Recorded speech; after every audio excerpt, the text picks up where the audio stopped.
my MDY family, the extended family. Coming.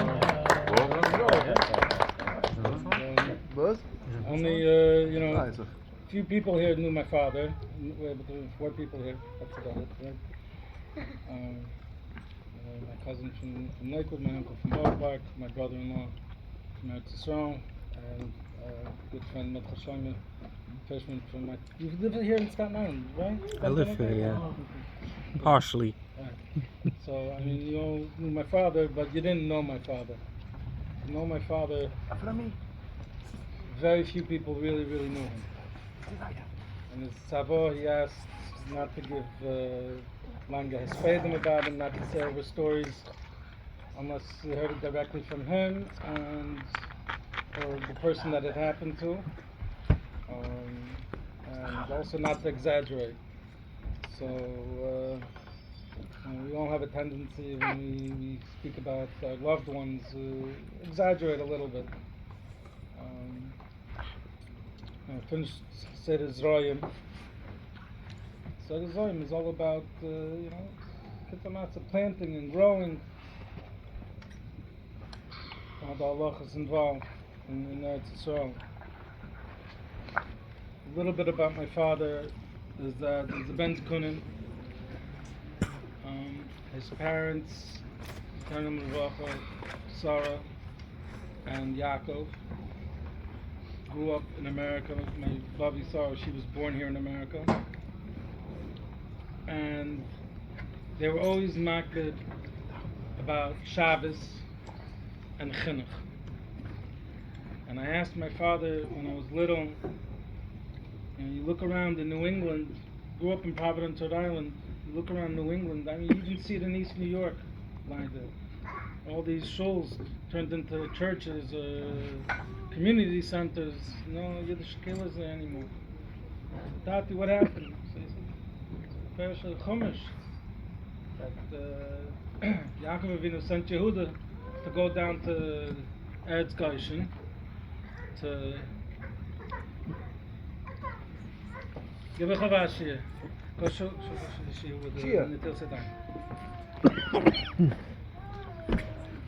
Go and open up Beis Yankov, yeshivas, because this is the east side from Klal Yisrael. The Chaver from MDY know that that for whole things not to go a day without some type of limit Torah, even if it's just emails, right? So so his parents were very makbid, and they got married late because they only wanted to get married to someone who was a Shomer Shabbos. And we're talking about in the 20s in America, it wasn't a common thing. And after World War II, they had my uncle, Dov, my cousin Yehuda's father. And by then, my grandmother was in her 40s. They wanted another child. At that time, there was a Rebbe, the Boston Rebbe, who was living in Providence, the Providence Rebbe. He lived there for a number of years. So, Munis Tzadikim, my Babim said he went, Shia. Du da even over. They went, the Munis Tzadikim, Munis Chacham, Munis Rabbanim, they went into the Providence Rebbe to ask a bracha. They said, listen, the doctor said no more having children, and we want, we only have a Ben Yuchid, And he said, don't worry, it's on me. Anyway, I don't know if it was 9 months, a year, whatever, but it was within a reasonable amount of time that my father was born. And Yitzchak ben Sarah, and his bar mitzvah parshas Vayera. Very, you know that, right? No, you didn't know that. So it's like I tell when we're saying Tehillim for my father, I tell people it's the easiest name in Gans Torah to remember, Yitzchak ben Sarah. When my uncle Dov was 10 and a half, 11, how old was he? The Chadika days. How old was he when he went to Tells? 11. It was about 11 and a half. Mesiras Nefesh, my Bobby and Zadie sent my uncle off to Telz. And a few years later, my father was also about 11 and a half, 12. They sent him off to yeshiva to learn in Telz. Mesiras Nefesh, to send. It wasn't like nowadays where you come home every night, to come home every Shabbos.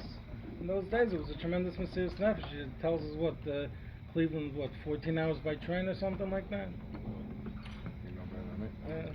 The Cleveland by car is 12 hours, right? So it's a trip. My father told me a story that one time he accidentally got off of the train in the middle of Pennsylvania. He saw somebody with a frock and a up hat. He goes over to him and Chodik is the yeshiva do. So he said, I'm sorry, the right language but the wrong religion. He's one of the Amish. So, the tremendous Mesiras Nefesh that my grandparents went through and my father told me that every time that they would come home, Ben Azman and sitting on with my Zadie, wasn't a Talmud Chacham, but he was makbid. This is an investment in his children.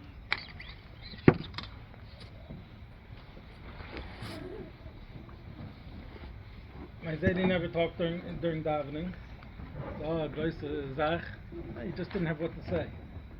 He's in the middle of davening, talking to the Rebbeinu Shalom. He's a very pashut, a very simple person, my Zadie. And that, I guess, tmimistic to a certain degree, still in the family. And a lot of the things that my father did was b'sei. So he wasn't a member. I don't mean chas v'shalom anything against all the chesed organizations. My father wasn't a member of Atzal, not Chavivim, not Shomrim, not Shmira, not Chavedim. Did I miss anybody? Yedidim. Not any of the Tanzes. He wasn't a member, but my father did a lot of tremendous things. And those who know him probably only knew the tip of the iceberg what he did. He was very involved in fighting against Mishumadim. He was Megala, a lot of people in Eretz Yisrael who were Mishumadim. That the Farsim, these people are Mishumadim, people living in Mamish, in Meir Sharim, in Beitar, people who Mamish, they look like tzaddikim, but wolf in sheep's clothing. My father went, when he made Aliyah, and I know I'm jumping around, so let me go back. So my father went back to Providence, Rhode Island after getting smicha, and of Kibbutz Aim, and got married, stayed in Providence, Rhode Island, raised 9 children in Providence, Rhode Island. When his father was nifter in 1980, my brother was nifter in 1991, and in 1991, after she was nifter, my father said, "That's it. I can leave now. I can leave Providence. I don't have anything keeping me here anymore." So I don't know if whoever's old enough to remember the job markets in '91. Parnassa became very schwer in those days. My father said, might as well move to Eretz Yisrael. There, it's geringer nicht to have Parnassa. You don't have to keep up the Schwartzes. It's easier. Nobody has milk. Nobody has bread in the house. So, okay, that's keeping up. It's not to have. So when he made Aliyah, 9 children, with one on the way. My youngest sister was born in Eretz Yisrael. And he's Kabul, Eretz Yisrael, the Yisidim, tremendous Yisidim.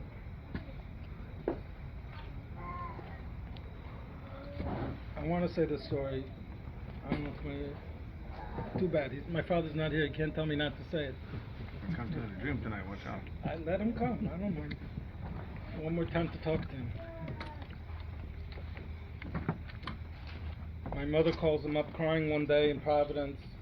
Yitzchak, the mortgage is due, the gas is due, the phone is due, the electric is due. There came a shut-off notice. we have $5 in the checking account, what's going on? I don't know. Have betochen.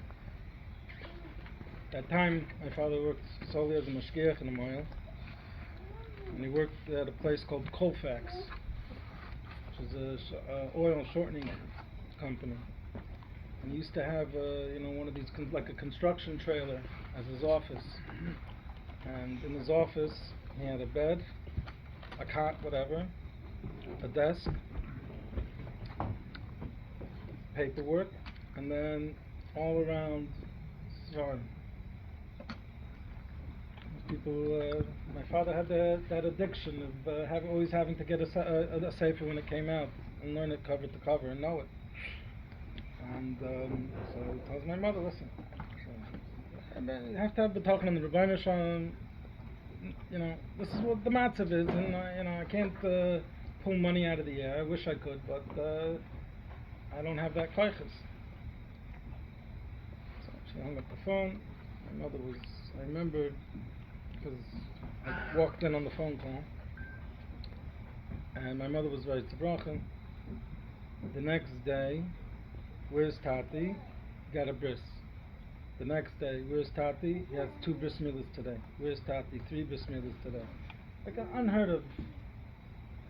All of a sudden, within a very short time, 4 or 5 bris milas.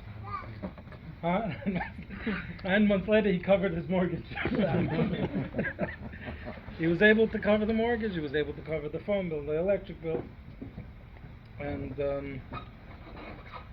I think I was the only child who knew this story.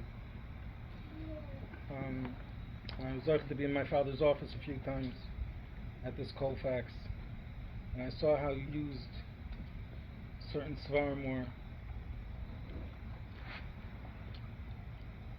When we were going through my father's svarim, during Shiva, we opened up his Tehillim, the Tehillim that he's been using for the last couple of years, and came a paper falling out, 2 papers, all the children, all the Einiklach, all the Einiklach, all the son-in-laws, all the daughter-in-laws, and all the Mechutanim used to daven for. Who knew? Who knew? So back to Seder Zroim. My Babi and Zedi Dubovik was Zeicher to have 2 sons here in America, raising them during the 40s, the 50s, the 60s, which was not an easy time in America, because there was a lot of other things that were going on at the time. And they were Zeicher to see grandchildren, Shomer Torah and Mitzvahs, from both of their sons. Both sons Zeicher to have not 1, not 2, but 3 dayas. Every single one, Shomer, Shabbos, Torah, and Mitzvahs. I know Rebbes who can't even say that, unfortunately, in this day and age. Not that I'm knocking Chas v'Shalom again, but it's a very big thing. I asked my father in high school when I was having a very, very difficult time, Yiddishkeit that most teenagers go through. I haven't met a teenager who hasn't gone through a difficult time at one point or another. I asked my son, I said, Tati, what do you want from me already? Stop the cup. I'm never going to be, my Rebbe tells me I'm not going to even be Zeicher to be a janitor in a yeshiva. I have wonderful Rebbes. Look at, Anyway, what do you want from me? I said, I want you to be a Shomer Shabbos, Yiddish Shemayim. Everything else is beautiful. It's an add-on. It's frosting. At least be this. That turned me around. So the expectation, you could say the bar was low, but in reality the bar is extremely high. Seder Zroim. My father planted, he reaped, he sowed.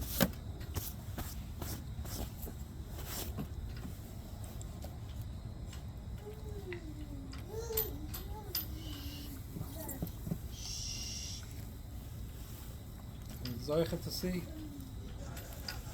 The last daf that I was able to learn with my father was daf Nun Beis, Avodah Zarah. My father fought against Avodah Zarah for many, many, many years. Daf Nun Beis, Kamayin Ben.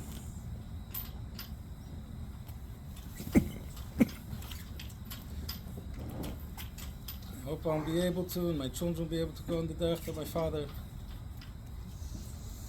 set up for us in the fields of Torah and Yerushalayim. We are on the shoulders of giants. Someone gave us a gematria. You have to have a word with a gematria, right? But a drasha without a gematria, it doesn't work, right? So the last 3 digits of my father's phone number in Eretz Yisrael, the cell number, was 442. Yitzchak ben Yaakov, it's gematria 442. Allah began Eden, Yud Zayin Menachem Av, is 442.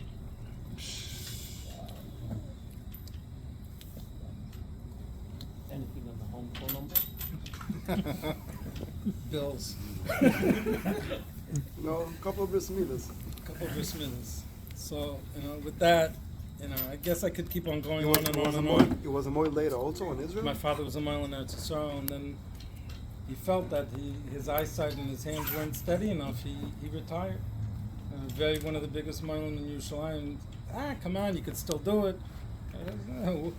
One nick the wrong way, you ruin that one, just one life. Until when did he do it? For about 25 years ago.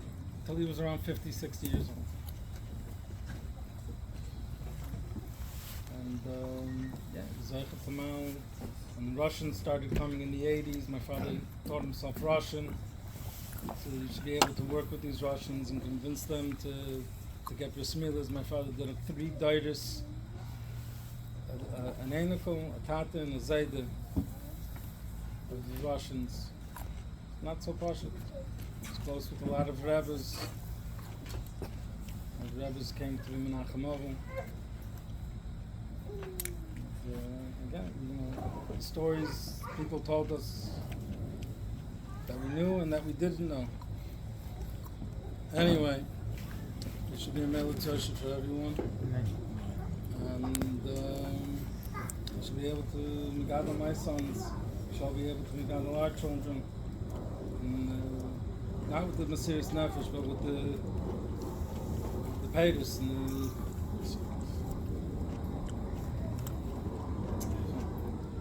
Yeah, it's